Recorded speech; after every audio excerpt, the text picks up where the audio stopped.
What's up guys, and welcome to our latest episode. And for today's video, we're going to build the Blokees Defender version 3 Heavy Metal War with Grimlock on the packaging. So let's go ahead and start building this box. Let's go.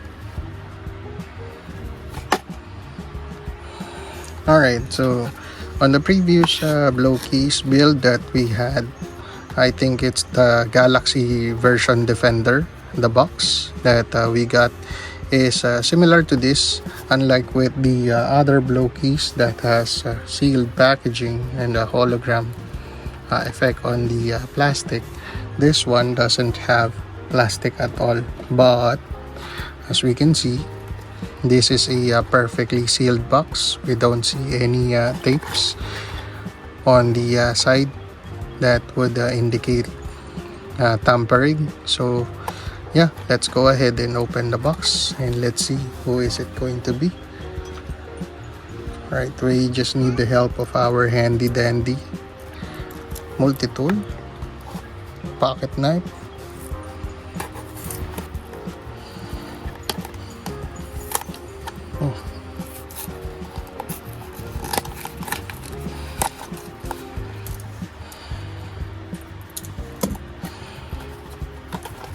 Alright, so we got the box built open, and let's see what is inside and who is it going to be. We got our regular Blokees packaging, and I think I got the idea now who is it going to be. Anyway, the silica gel and a Decepticon. As you can see, it's a Decepticon. It's long haul. So let's go ahead and open the box and let's start building long haul. Let's go. Alright, so we got the packaging here. Let's open the packaging for long haul. Alright, no more parts left. So let's go ahead and let's start building this one.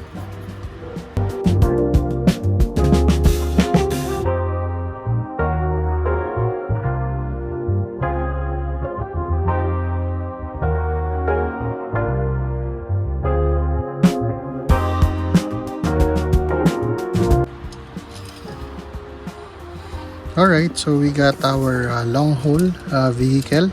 So this is a Decepticon as well, as you can see on the logo.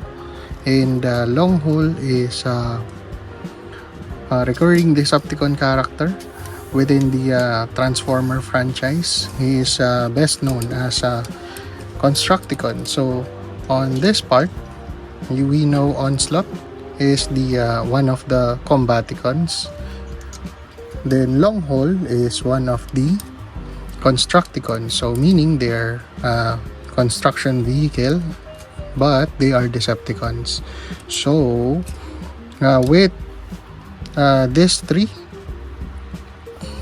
their combination, we would get Bruticus, but with long haul and the others, we would get Devastator. So there's two combination that we might get upon collecting these Transformer characters. So one is the Combaticons, the other one is the Constructicons. So Devastator and Bruticus. So with long haul, he is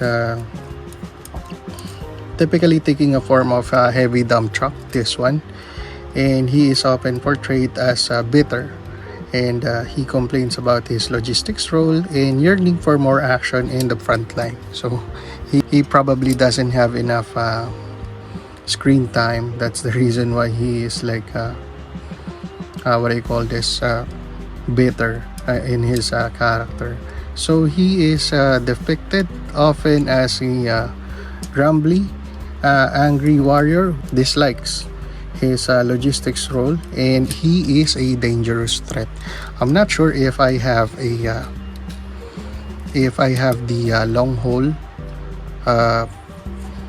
in a robot mode, but let's check on this one. But other than being bitter, he is a loyal Decepticon character, and he is one of the again parts for the huge robot Devastator.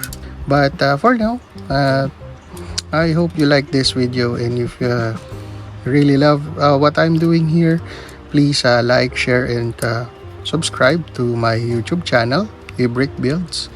And also, don't forget to hit the notification bell so you would be updated on our latest episodes.